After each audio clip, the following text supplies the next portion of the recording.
Ele é o Verbo que se fez carne e na plenitude dos tempos habitou entre nós. E a palavra diz que o mundo viu a sua glória. O mundo viu a sua glória. Ele é o plano perfeito de Deus, a beleza de Deus, a revelação do Pai. Apocalipse diz que Cristo é a essência da profecia, a essência da revelação do plano perfeito de Deus. Cristo, o Verbo encarnado, Jesus, a manifestação do zelo e do amor de Deus. Ah, Jesus, Ele abriu vista aos cegos, deu ordem sobre a natureza, mudou tempos e estações, se manifestou para cumprir um plano perfeito. Isaías diz que ao Senhor agradou-se fazê-lo moer e enfermar pela remissão dos nossos pecados. Ele foi o sacrifício perfeito. Como flor esmagada, pisada no jardim, Ele foi até o Gólgota, identificando o Cordeiro da identificação pelos nossos pecados. O castigo que nos trouxe a paz estava sobre Ele, ai por suas feridas eu e você encontramos cura e paz com Deus, como cantamos aqui. Na cruz Ele triunfou sobre principados e potestades. Eu amo essa verdade, porque a palavra diz que Ele os humilhou publicamente, vencendo sobre eles na cruz do Calvário. Ao terceiro dia, ressurge, vencedor, triunfante, magnífico, poderoso, vitorioso, inigualável, e nada pode contrariar ou ir contra essa verdade. Tragada foi a morte pela vitória. Hoje pela manhã falávamos ali no Sim. Se pelo primeiro jardim o pecado entrou na história e as portas daquele jardim de intimidade foram fechados, trancados, para que o homem não provasse do fruto da árvore da vida e vivesse eternamente pecando, na plenitude dos tempos, quando Cristo, o Cordeiro de Deus, rasgou a história e abriu um novo e vivo caminho, triunfando sobre a morte, resgatando-nos de uma vez por todas da condenação eterna. Ali na cruz, Cristo o Messias escancarou as portas do jardim da intimidade outra vez. O escritor de Hebreus diz que agora, pelo véu rasgado por sua carne, um novo e vivo caminho foi aberto, onde eu e você podemos agora nos aproximar do trono da graça. Aleluia! Essa é a verdade que nos alcançou. Ele ressurgiu e nos tornou templos do seu Espírito Santo. Atos 2, o seu Espírito foi derramado, e agora o homem que era alvo apenas de visitação da glória de Deus, passa a ser a habitação do seu Santo Espírito. Eu e você nos tornamos templo, casa espiritual, onde o culto acontece, onde o Espírito Santo habita.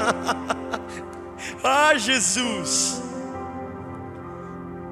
Nos tornamos casas espirituais onde o culto acontece.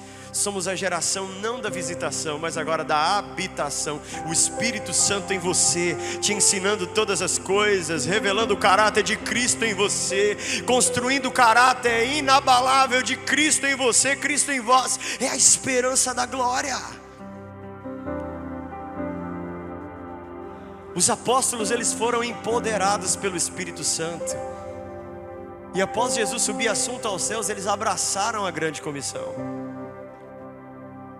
E eles invadiram toda a Ásia Menor.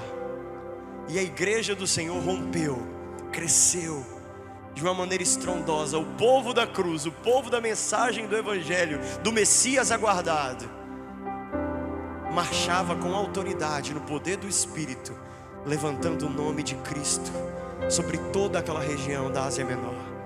A igreja cresceu, a igreja rompeu, algo aconteceu na história após a ressurreição de Jesus e a descida do Espírito Santo. A igreja cresceu de uma maneira tão estrondosa que chegou até a região da Ásia Menor e alcançou algumas cidades. E uma dessas cidades foi alvo de um avivamento. Repete comigo: avivamento. Nós somos um povo que clama por avivamento, amém? Nós somos um povo que anseia por esse avivamento, amém? Somos um povo que acredita nesse derramar e liberar do Espírito Santo sobre toda a terra até o dia do seu retorno, amém? Uma cidade no Antigo Testamento, no Novo Testamento, quer dizer, foi alvo de um avivamento. E é sobre essa cidade que eu queria conversar com você nessa noite. Sobre essa cidade que foi alcançada por homens empoderados pelo Espírito Santo. E eu me recordei um pouco dos tempos que eu dava aula de história. Eu preparei um slide, deu certo, hein? O pessoal da mídia, deu certo aquela projeção? Dá para colocar? Aleluia. Gente, vamos falar um pouco sobre Éfeso. Éfeso era a cidade mais importante da Ásia. A população da cidade de Éfeso era praticamente idólatra. Éfeso era uma cidade politeísta, uma cidade onde muitas divindades eram cultuadas.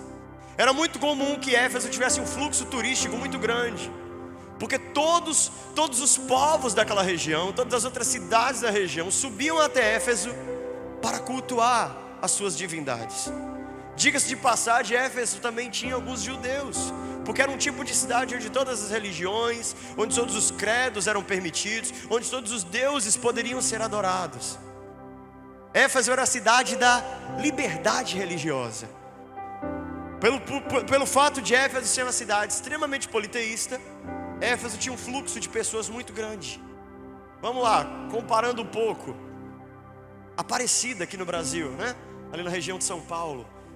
Muitas pessoas se reúnem naquele lugar a fim de participar daquele movimento religioso que acontece naquela paróquia, o Círio de Belém. Você vê que tem um fluxo turístico muito grande, porque as pessoas que creem, as pessoas que têm a sua fé posicionada naquela religião ou naquela figura específica, eles se movem em direção ao culto, à adoração, à prestação de serviço daqueles que eles desejam depositar diante do alvo da sua adoração.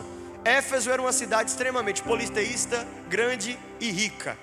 Naquele período da história, toda a região da Ásia Menor, inclusive a Judéia, né, e a Europa, estavam sob o domínio de um império, o Império Romano. E o Império Romano havia se expandido por toda aquela região. As cidades estavam sob o domínio de Roma, apesar de terem governantes também sobre elas. Roma era a capital do império, que tinha cerca ali de 1 milhão de habitantes. Isso naquela época era muita coisa.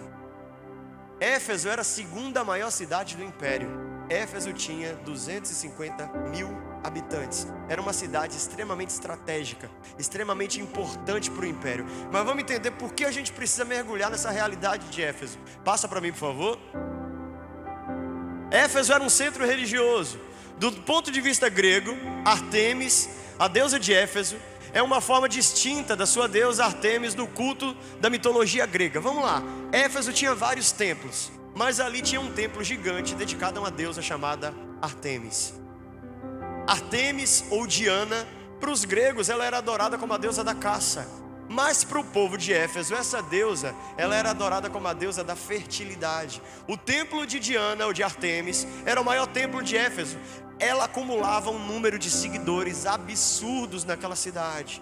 E muitos subiam para sacrificar nesse templo. Os cultos aos deuses greco-romanos, ou também a essa deusa adorada em Éfeso, eram muito marcados por sacrifícios de animais, orgias e em alguns aspectos também sacrifícios humanos. Essa era a figura que a gente consegue ver na imagem da deusa Artemis cultuada pelos gregos. Agora passa para mim, por favor, o próximo. A gente vai ver mais ou menos agora uma ilustração. Essa era a Diana ou Artemis que o povo de Éfeso adorava. Historicamente ela é cheia de seios na imagem, porque essa era o tipo de ilustração para apontar que ela era uma deusa da fertilidade, em alguns aspectos, como se ela fosse a divindade da colheita, adorada naquela cidade. Pode passar, por favor? Aqui algumas ilustrações que eu trouxe para a gente ter uma ideia de Éfeso. Ali são as ruínas onde Paulo pregou o evangelho, de um teatro. Éfeso ficava nessa região que hoje se encontra, na verdade, no norte da Turquia. A gente vai ver alguns nomes ali no mapa que a gente encontra no livro de Apocalipse, como Sardes, Esmirna, outras igrejas também que chegaram e foram implantadas nessa região. Pode passar, por favor. Algumas ruínas, na verdade, do que hoje é um resto do que ficou de Éfeso. Quem viaja, alguém já viajou para Israel aqui? Não? Então nós vamos juntos, em nome de Jesus. Mas quem vai muito a essa viagem, essa região do Oriente Médio, sempre relata muito que a região de Éfeso é a região onde mais se encontra ruínas, vestígios históricos sobre aquelas civilizações. Pode passar. Mas quem fundou a igreja de Éfeso? Ponto crucial para a gente entrar na nossa conversa. Em aproximadamente 52 depois de Cristo, o apóstolo Paulo passou pela cidade de Éfeso durante a sua segunda viagem missionária. Ele estava acompanhado de outras pessoas, como Priscila e Áquila. A Bíblia diz que em Éfeso, Paulo entrou na sinagoga e disputou com os judeus naquela ocasião. Parece que a comunidade judaica de Éfeso recebeu bem a mensagem de Cristo, pois os judeus pediram para que Paulo ficasse ali mais um tempo. Paulo tinha um compromisso em Jerusalém e não pôde ficar na cidade. Mas Priscila e Áquila permaneceram em Éfeso. E pouco depois acabaram conhecendo Apolo, um judeu de Alexandria. Foi esse casal de amigos de Paulo que anunciou o evangelho a Apolo, e depois disso se tornou um valoroso pregador das boas novas, da salvação de Cristo. Como nasce a igreja de Éfeso? Paulo, na sua segunda viagem missionária, chega a essa cidade. Pode encerrar para mim? É só até aí. Paulo chega a Éfeso. O cara que antes era o perseguidor, que se tornou perseguido por causa de Cristo, levantou a bandeira da cruz, chega a essa cidade extremamente importante para o império. E é nessa cidade que Paulo então começa a pregar o evangelho. Como nós acabamos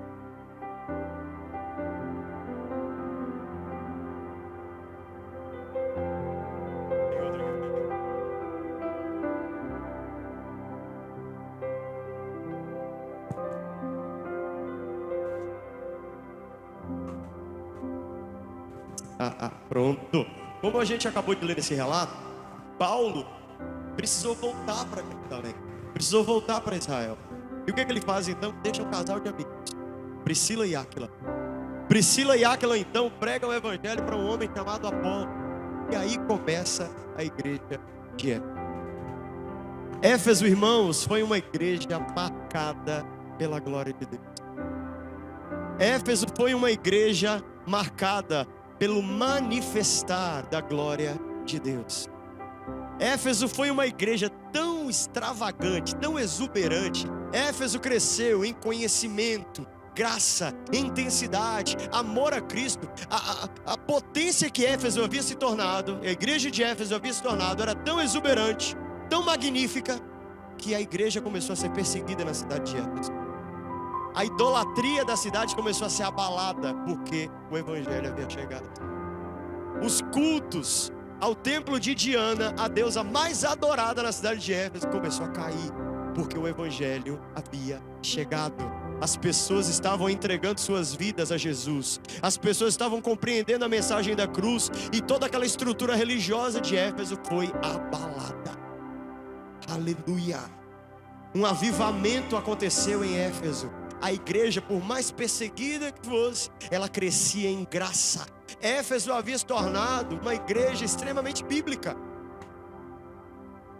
Éfeso foi a igreja que confrontou falsos profetas, aqueles que fingiam ser apóstolos de Jesus, mas na verdade eram mentirosos. Éfeso foi o povo que combateu uma seita comum naquela época, os nicolaítas. E eles se levantavam de uma maneira convicta da sua fé, porque eles eram fundamentados na palavra. Éfeso era uma igreja piedosa, que cuidava do órfão, da viúva. Éfeso era uma igreja que cumpria seu papel naquela geração. Éfeso foi alvo de um grande romper, de um grande avivamento na Ásia Menor.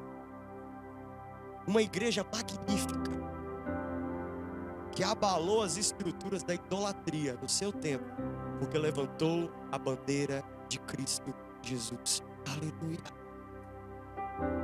Só que essa geração do avivamento, essa geração da intensidade, essa geração do fogo, ela passou.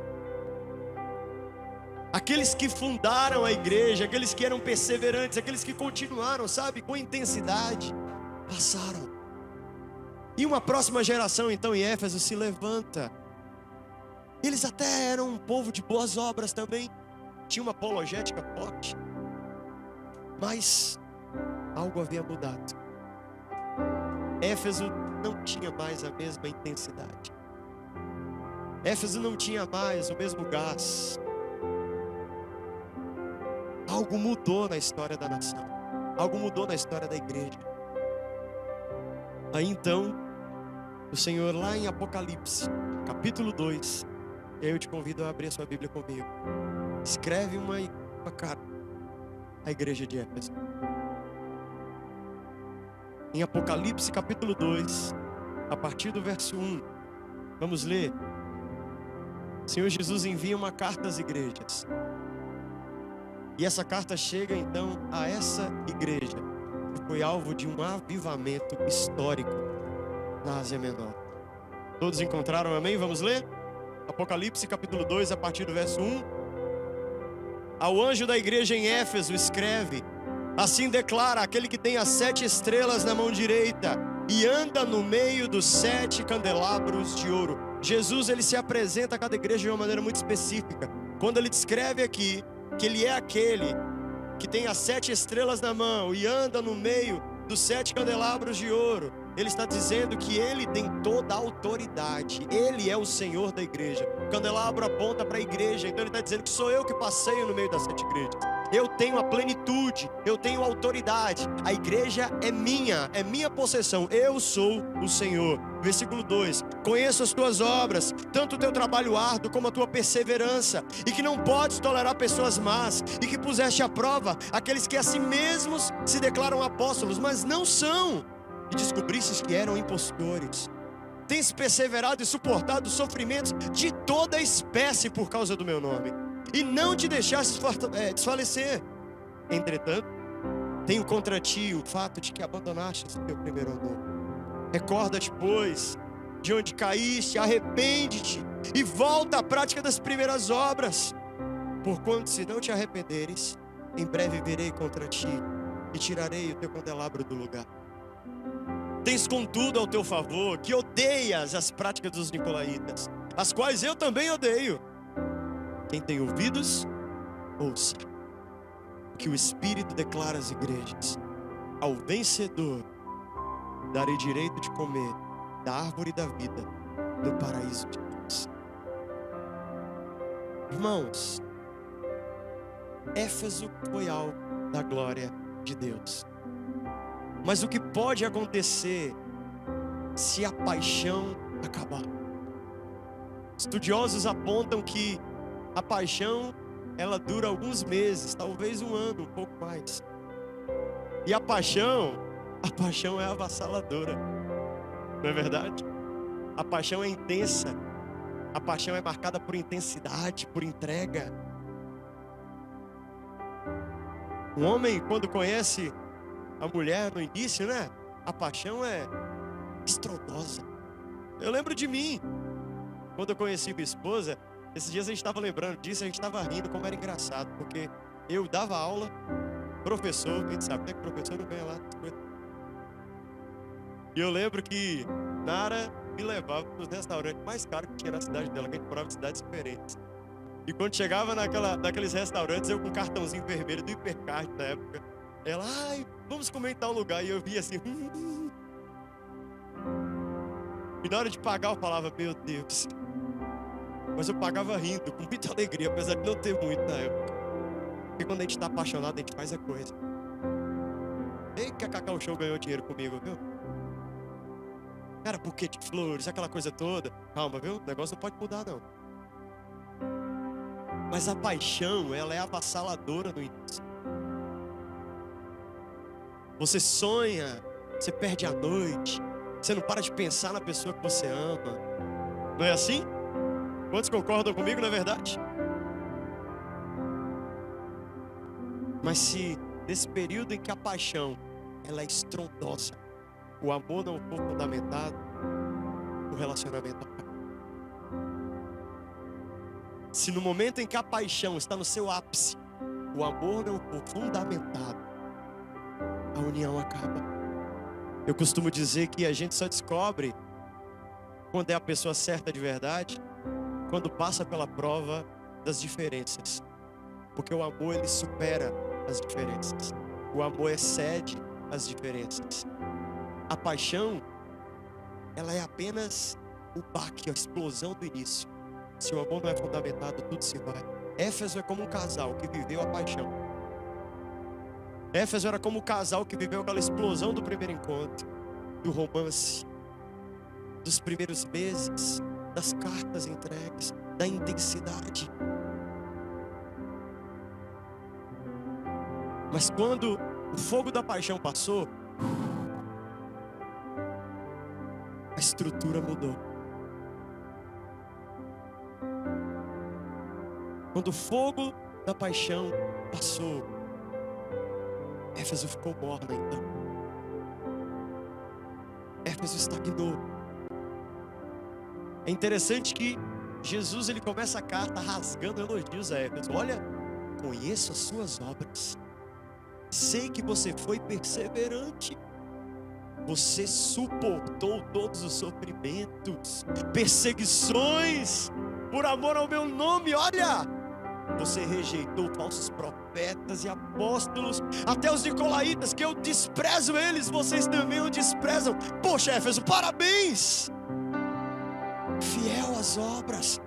Eu lembro, você cuidou dos órfãos, das viúvas, fundamentada na palavra. Nossa, Éfeso, olha, mas eu só tenho uma coisa contra você.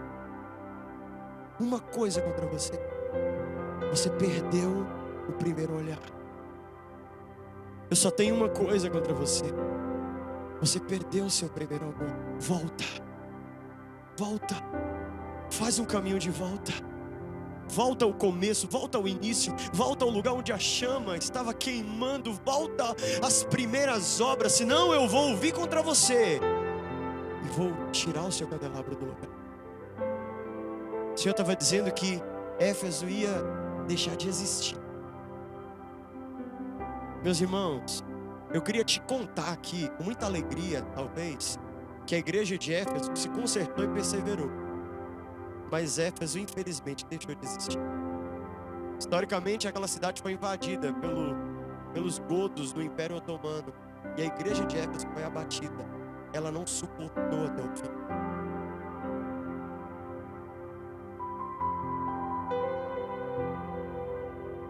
A mensagem a Éfeso ecoa os nossos dias. A mensagem a Éfeso ecoa o nosso tempo. Fazer um caminho de volta, como a proposta do Senhor para Éfeso, às vezes para muitos, fazer um caminho de volta, voltar, parece retrocesso. Mas no reino de Deus, fazer um caminho de volta é alinhamento muitas vezes. É alinhamento. Éfeso para mim era, quando eu leio a carta a Éfeso, eu penso, Deus, como nós corremos muitas vezes o risco de sermos alvo do teu derramar, do teu liberar, e deixarmos o frescor do perfume passar entre as nossas mãos. Como nós corremos o risco de viver um boom espiritual, de repente perder tudo aquilo que alcançamos nele. Éfeso nos traz uma grande lição. Existe uma grande diferença, meu irmão, minha irmã, entre fazer para Deus e estar com Deus. Talvez Éfeso se acostumou com a rotina, com o ordinário. Ela teve um encontro com o Evangelho. Isso foi maravilhoso. E ela foi uma igreja que rompeu em obras maravilhosas. mas talvez ela se acostumou em fazer para Deus. Talvez ela se acostumou com o fato de que ela entregava tantas coisas ao Senhor.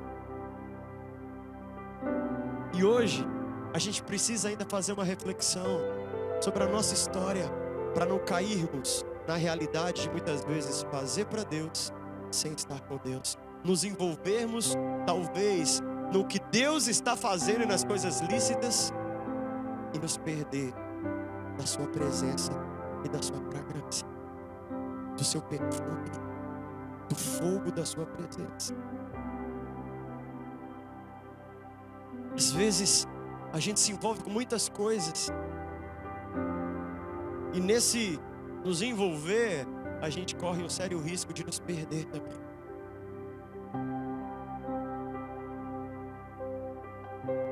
Eu acredito que existe um convite do Pai para nós aqui nessa noite. Eu acredito que existe um convite do céu para nós aqui nessa noite, para que sejamos o povo da chama acesa, constante, até o fim.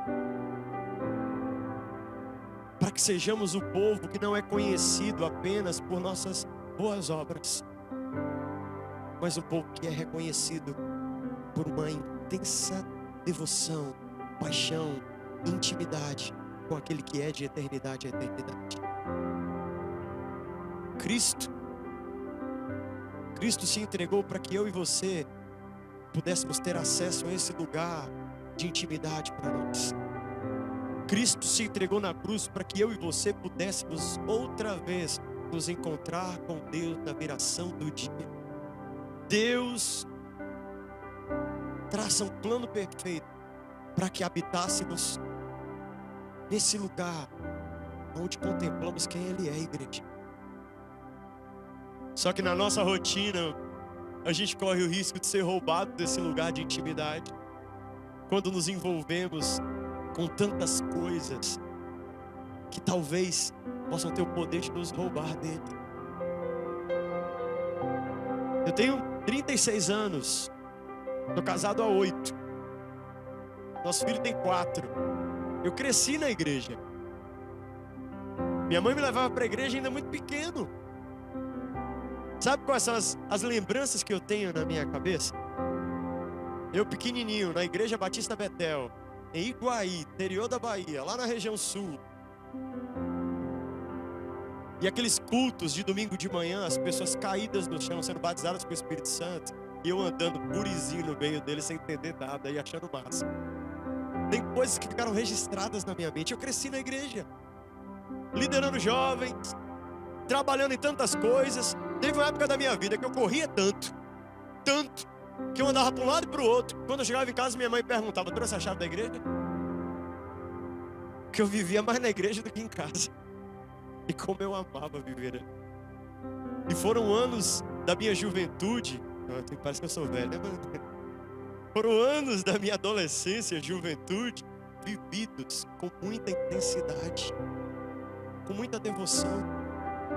Cada devocional, cada encontro com o Espírito Santo, cada retiro, cada momento marcou a minha história. Cada um deles marcou a minha história.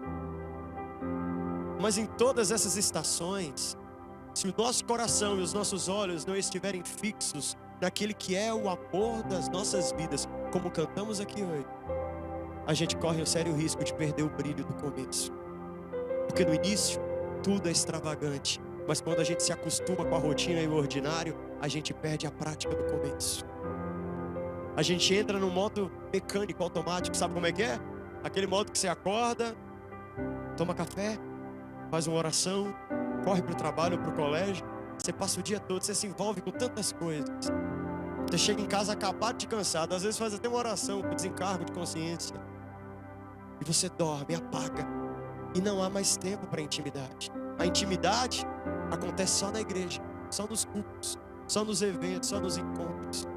Eu preciso te dizer, existe vida além dos nossos cultos, existe vida além do domingo à noite, existe vida além dos nossos congressos, existe vida com Deus além das nossas reuniões. A proposta do papai é para que queimemos nesse lugar de intimidade e o conheçamos. Esse é o convite do Pai para nós. Nunca será sobre o muito que fazemos. E entenda, tudo isso é muito importante. E como é, a fé sem obras ela é morta. Mas é sobre o quanto Ele nos reconhece. É sobre o quanto Ele olha para nós e nos reconhece, entende?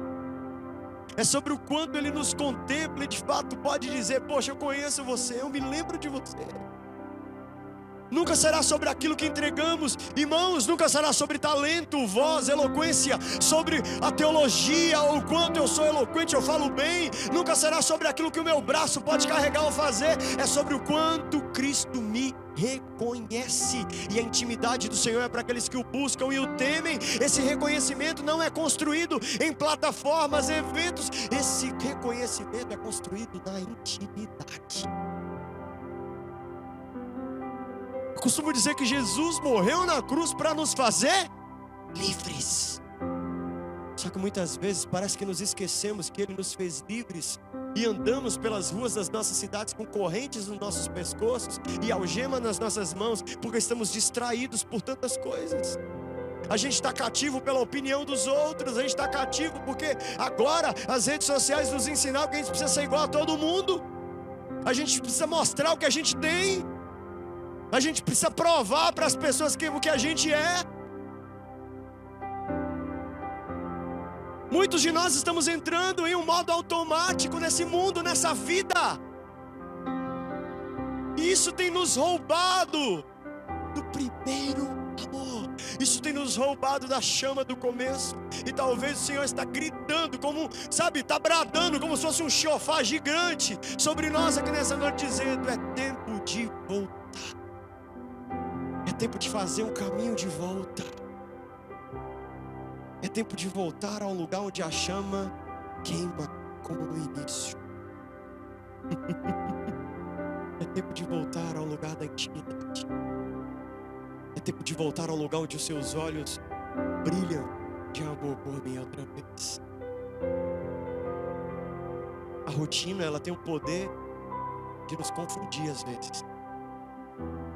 E para que o ordinário não roube o extraordinário de Deus para nós, a gente precisa permanecer constantes nesse lugar. Constantes nesse lugar.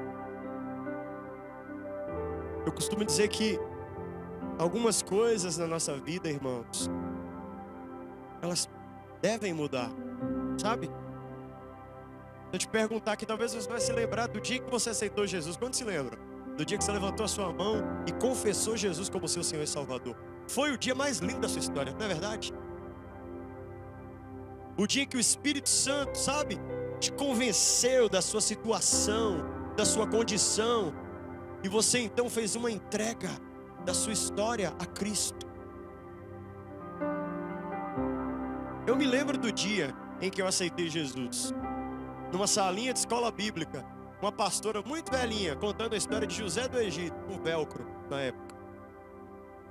Hoje o negócio tá moderno, né? Telão. Na época era aqueles velcrozinhos que colavam aquelas historinhas com os bichinhos que iam colando e eu contando aquela história. Eu nunca vou me esquecer do meu encontro com o Senhor. E às vezes eu olho para trás e eu vejo quanta coisa muda na nossa história, quanta coisa muda na nossa vida, quanta coisa mudou na minha vida. A experiência mais marcante que eu tenho com o Senhor da minha infância foi o meu batismo do Espírito Santo. Esse dia eu tenho guardado na minha memória e nos meus olhos. 1995, conferência da Adonep, na cidade dos meus pais, num colégio estadual. Aqueles pastores da Convenção Batista Nacional na época, eles estavam ministrando, se eu não me engano, a Adonep era uma associação de homens de negócio, era algo assim.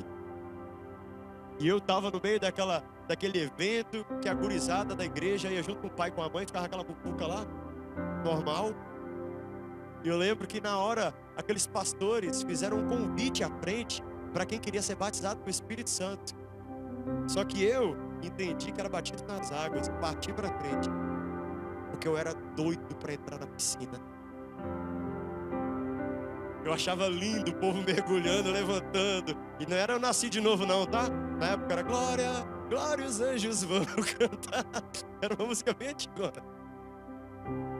É o santo coro dando glória a Deus, por mais um remido entrar no céu. E eu era doido para entrar na piscina. E eu lembro que naquele dia de manhã eu corri lá pra frente. E lá tô eu, naquele monte de gente grande. Acho que só tinha eu de criança, eu com óculos fundo de garrafa desse tamanho.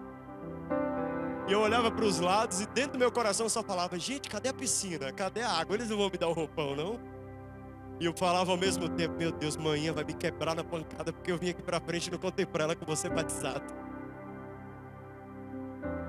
E naquela manhã aquele povo na frente começou a glorificar o Senhor e exaltar o Senhor. E eles erguiam mãos e eles glorificavam e olhavam para um lado e para o outro. Falavam: não estou entendendo, cadê o roupão? Eu vou fazer o que eles estão fazendo. Talvez isso é o preparatório para o batismo. E eu ficava lá: glória a Deus, aleluia, glória a Deus, aleluia, aleluia. Glória a Deus, nós te amamos, Jesus. Eu te amo, Jesus. Eu te amo, Jesus. Quando eu me percebi, meu óculos já estava embaçado, porque eu já estava chorando no chão.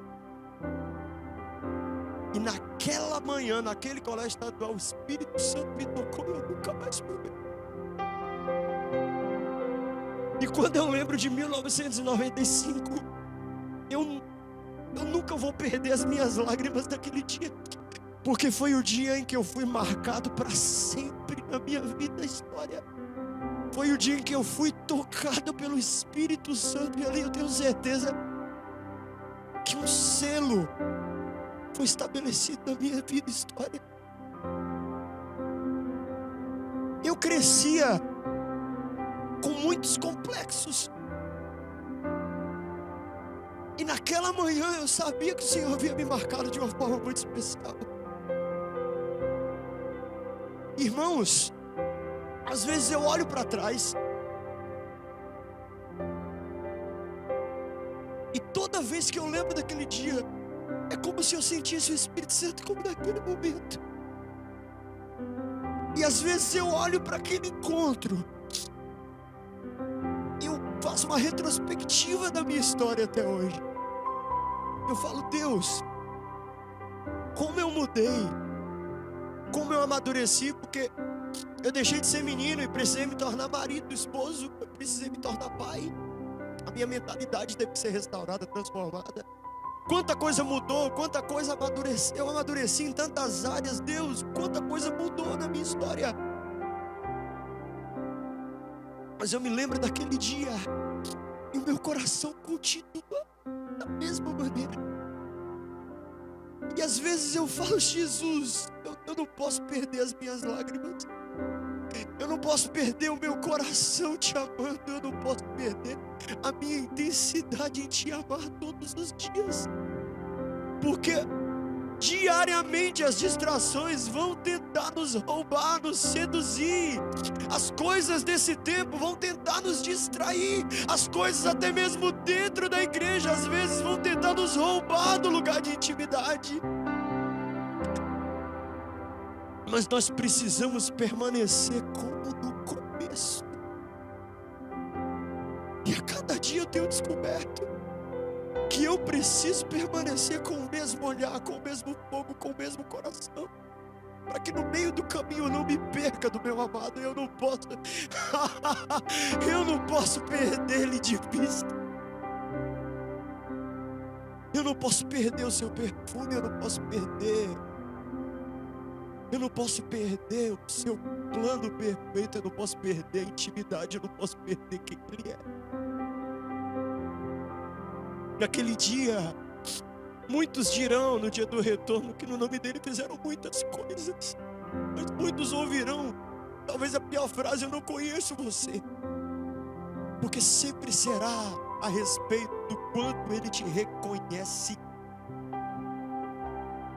Eu sou o bom pastor, eu sou a porta das ovelhas, conheço as minhas ovelhas e elas reconhecem a mim. Tem um convite de Deus para nós aqui nessa noite, esperança. Eu não sei como você está. Talvez esse final de ano é o ano que a gente faz um balanço do ano inteiro, e a gente não precisa recapitular como está sendo, como foi a nossa história, a nossa trajetória. Não se distraia. Talvez essa noite é a noite do nosso retorno, é a noite do nosso recomeço, é a noite de voltarmos ao lugar onde os nossos olhos não deixam de brilhar, ao lugar onde o fogo da paixão passa, mas o amor permanece queimando.